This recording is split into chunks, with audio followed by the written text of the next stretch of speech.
The subject assigned today is constitutional constraints and the way forward. And for the last two talks that we have had on the Constitution, we need to sum up on our analysis and observations about the document as it does exist today, its efficacy and its implementation as is being done today. And if there are changes required, then who should bell the cat? What's the way forward? Is what we will try and address in our discourse today. And essentially, because this is our need, the need of the people of Pakistan, and the Constitution of the Islamic Republic of Pakistan as it does exist is a man-made document, and it must serve the purpose to begin with why constitutions come into place. So we will start primarily with the ethos on the basis of which the current document has been structured, and for all that it has to say, for its nature and nomenclature.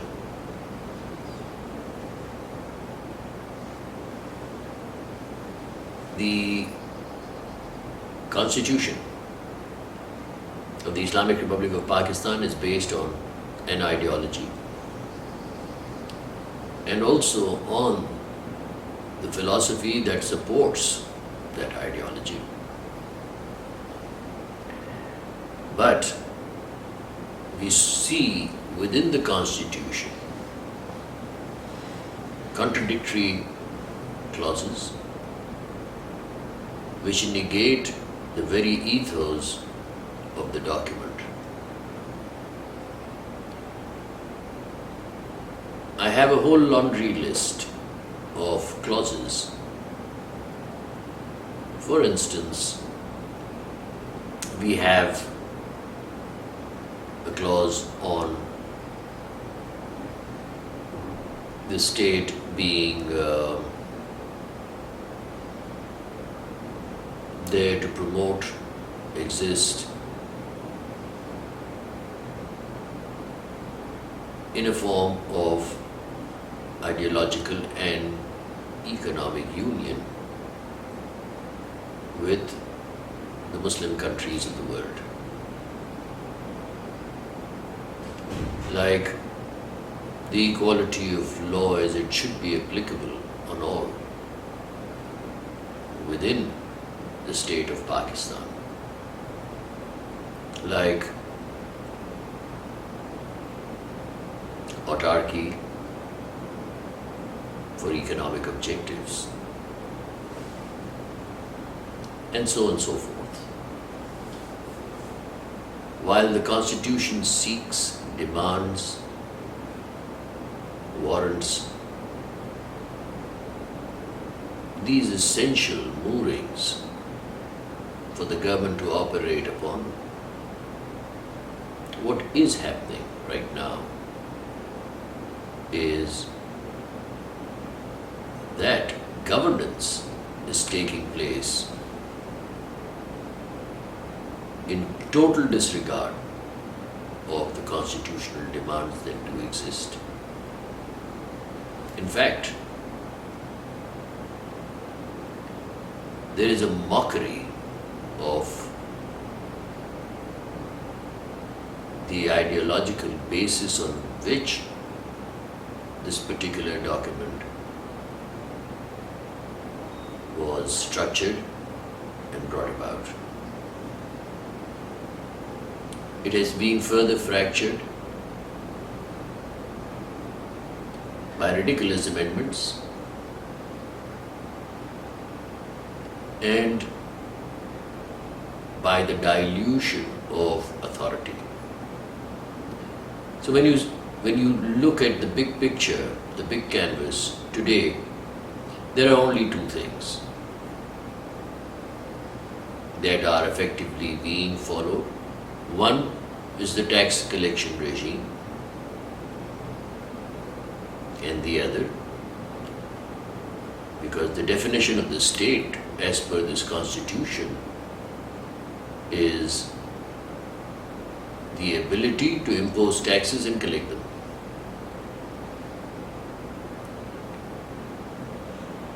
The service, the taxes are required to be able to deliver to the taxpayer have been totally ignored. So the big picture is that you have a government in office which survives on your taxes, taxes of the people. It has the right, the authority, the ability, the legal justification and force to extort any amount of tax on any count from the public. And on the other hand, is totally absolved from any form of accountability that the taxpayers would want to see on how the taxes that were collected were in effect used. So while this is happening in the domestic front, and shielded behind this particular document called the Constitution, on the other hand, the firm establishment of Pakistan as a nation state, as a client state, as a state subservient to the will, wish, whims of donors, is effectively in place. So you have a set of people, as we have mentioned, as I have mentioned previously in my talks, which are a handful.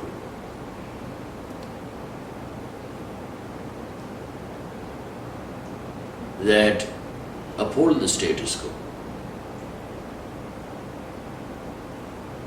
They are recipients of money from the donors on the one hand, recipients of money from the taxpayers on the other hand,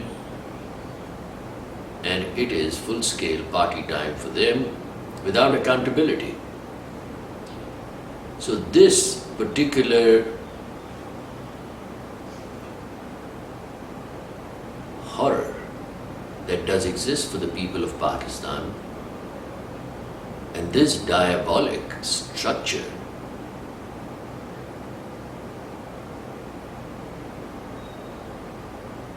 is so gross that the word treason is also very little when it comes to the application of legally penalizing the upholding of this status quo.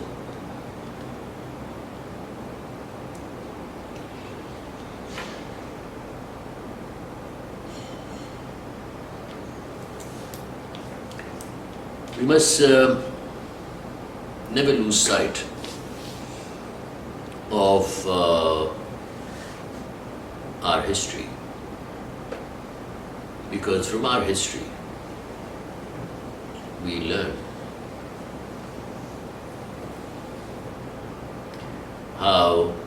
we ought to move forward. When the Quran was defining revolution,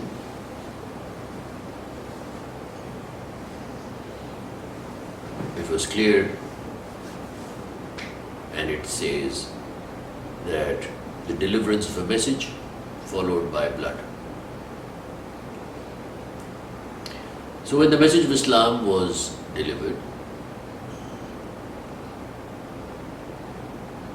there was bloody resistance. But then the following of the message in letter and in spirit brought about the rule of law in Islamic societies that empowered them to be global leaders, to advance in technology,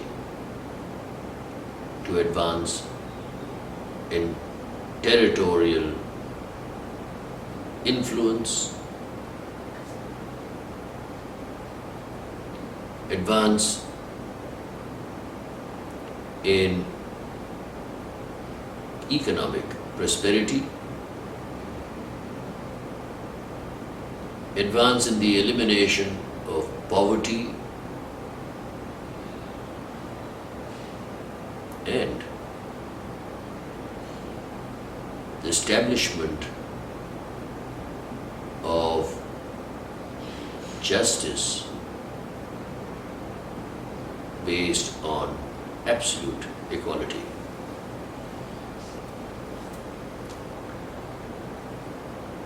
So, the historical pattern is that when we were following the message, we were progressing. And when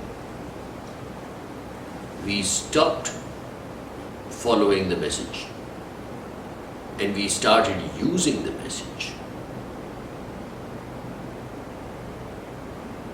for a different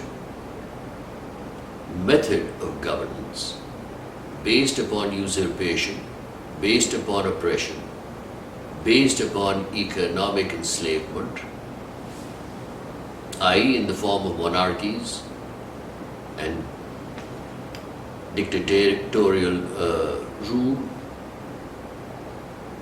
we found decadence.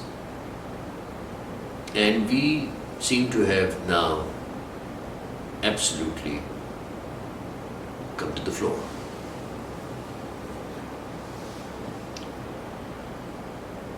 This realization is very, very important because this is basic. It has a historical track record,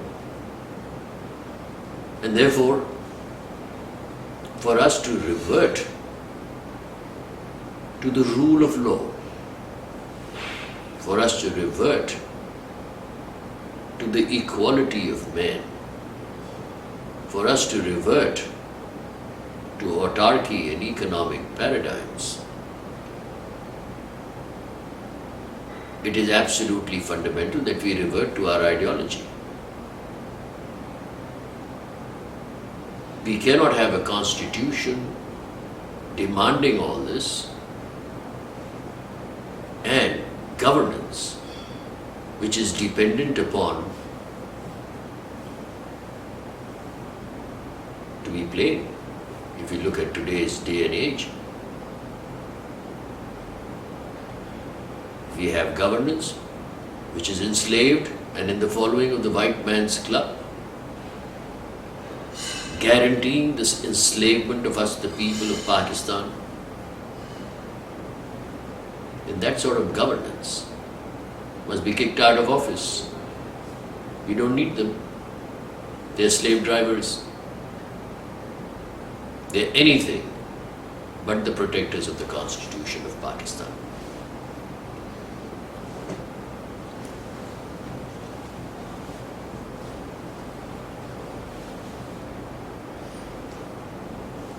The Western form of modernity and the clerics recipe of Islam, a cleric from any sect, irrespective,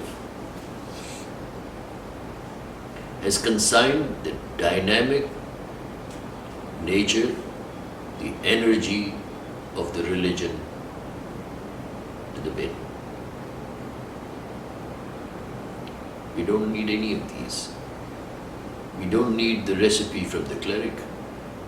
We do not need the modernity being presented to us by the West. We need the restoration of our liberties. We need the equality of law.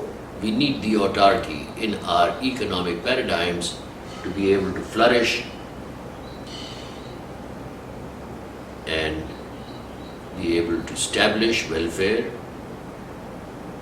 peace, and progress as are sought by the message of Islam.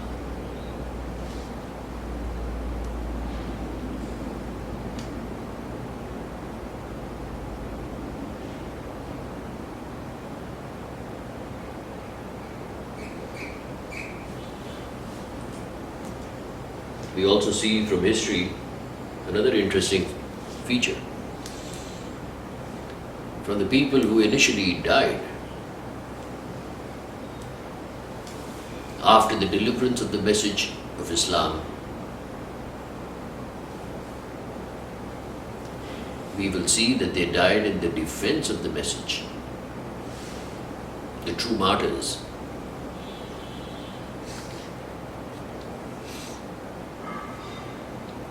And then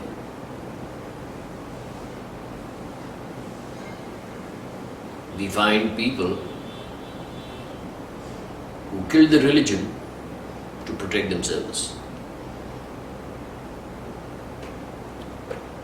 They're certainly not martyrs. These are people who have murdered the spirit and the message of Islam. And it has become commonplace today that we say that for political murders, we use the term of martyrdom, shaheed. It's just not there.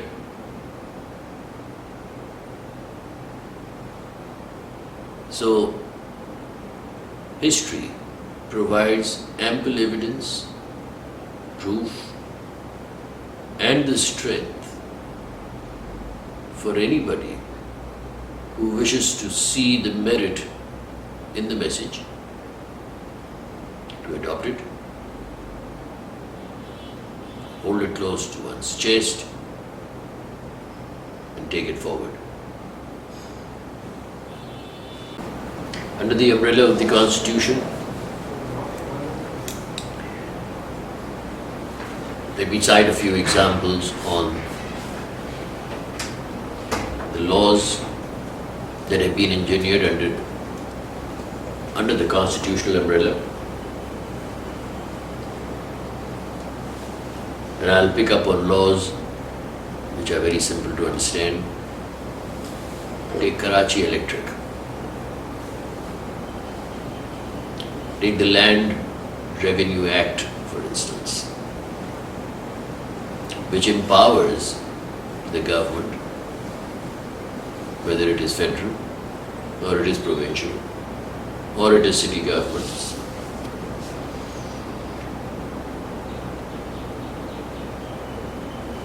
to imprison, penalize, and charge interest for delayed payments of dues, of taxes, of levies, of cess.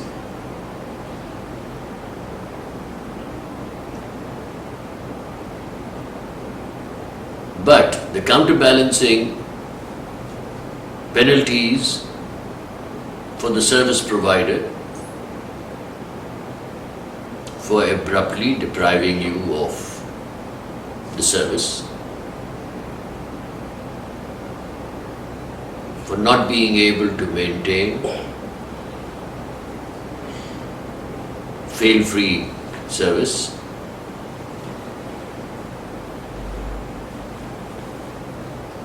for unilaterally deciding on consumptions. There are no penalties. So it's a one-sided law. One-sided law in Islam is not acceptable. Absolutely not acceptable.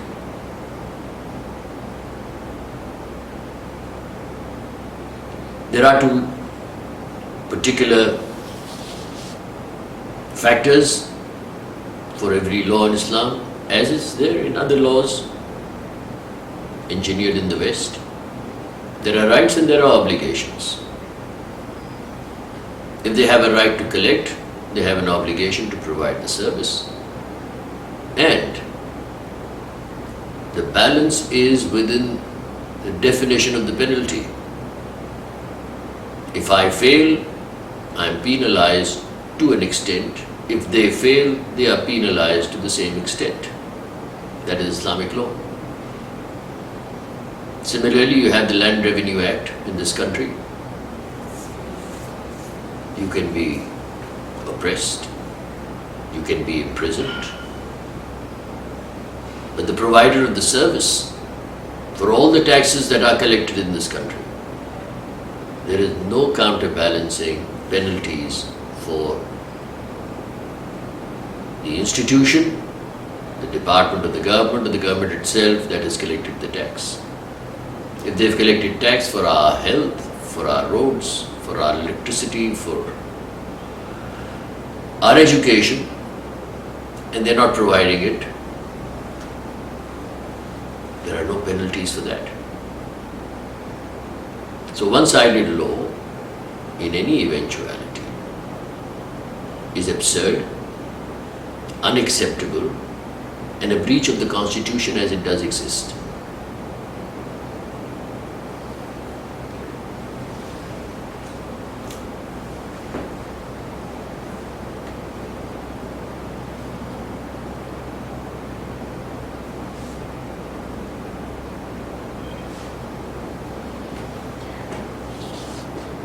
Before we sum up this talk, I would like to reflect upon the objectives resolution in the Constitution as it does exist. Because the objective resolution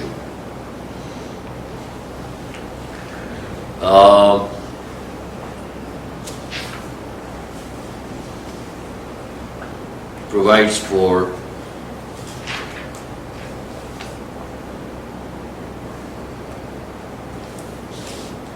the defining and the nature and the nomenclature of the Constitution itself.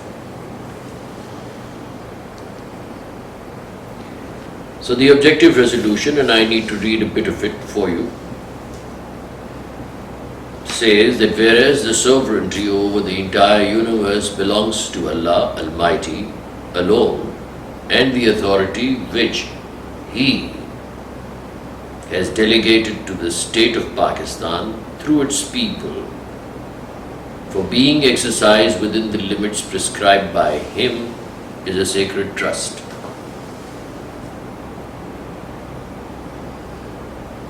Now,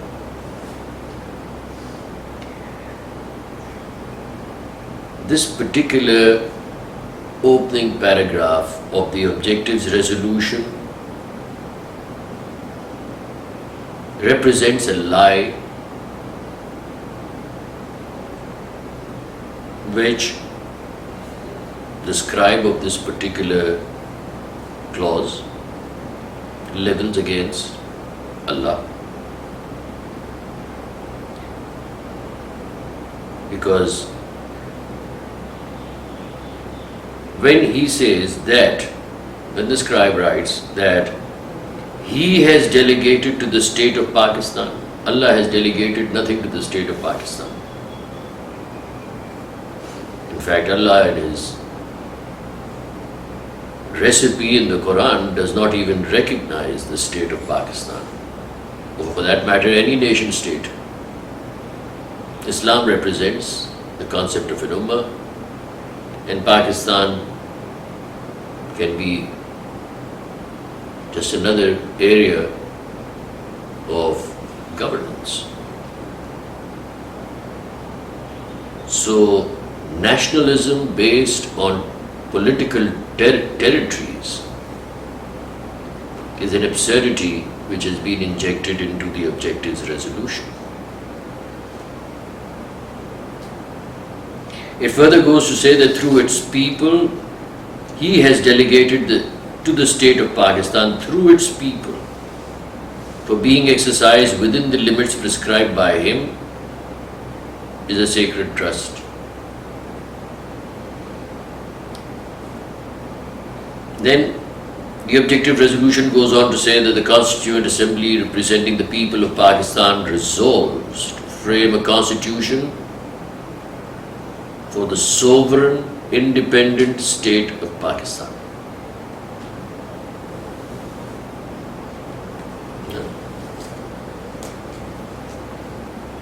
If the Constituent Assembly representing the people of Pakistan, if it does, presently it does not. This is not what the pattern of governance as is prescribed where the rule of law is fundamental. So this clause again is not in consonance with the requirements of Islam.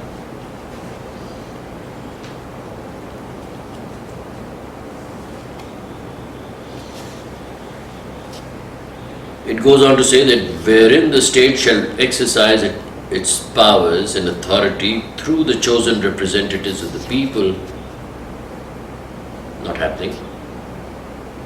Wherein the principles of democracy, freedom, equality, tolerance and social justice as enunciated by Islam shall be fully observed, not happening. Wherein the Muslims shall be enabled to order their lives in the individual and collective affairs in accordance with the teachings and requirements of Islam as set out in the Holy Quran and the Sunnah, not happening.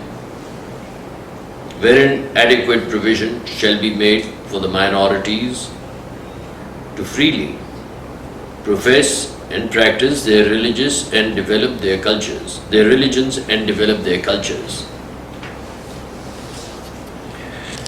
They are being bullied.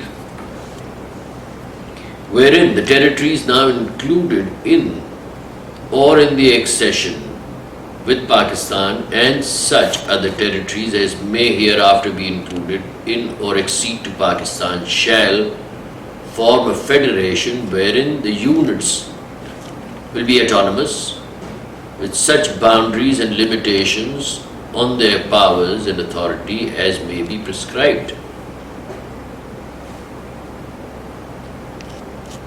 We do not see the full implementation of this either, and this is not a divine injunction because it comes under the objectives resolution. Wherein shall be guaranteed fundamental rights including equality of status, of opportunity and before law, social, economic and political justice and freedom of thought, expression, belief, faith, worship and association, subject to law and public morality,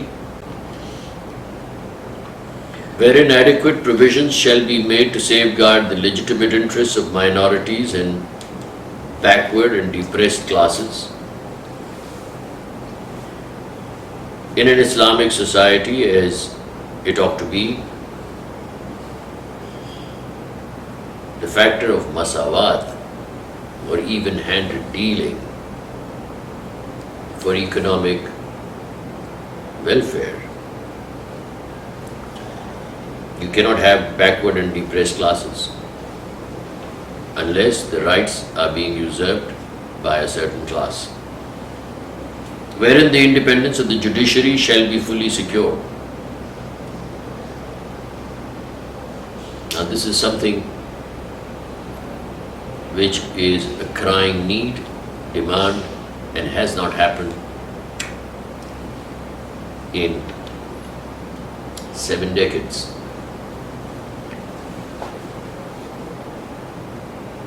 We have,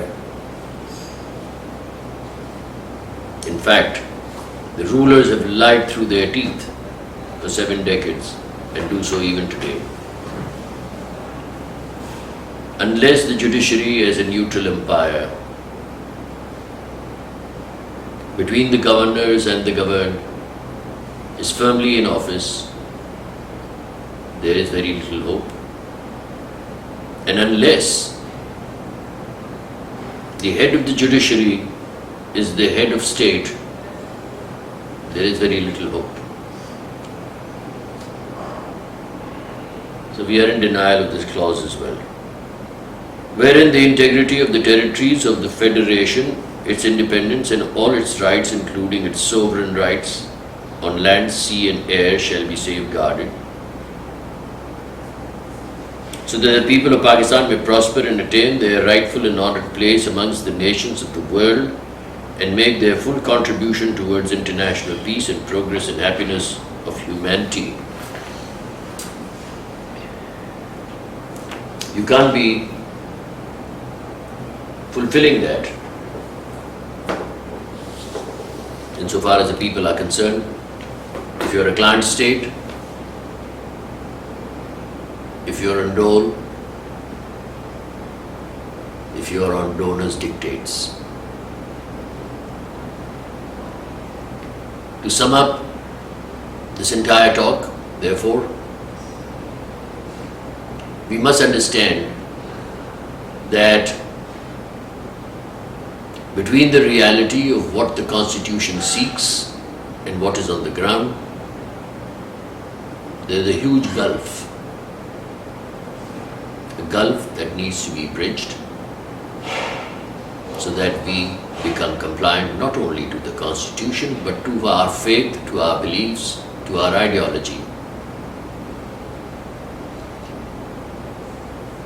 The next thing which we need to understand is the definitions provided in the Objectives Resolution and within the Constitution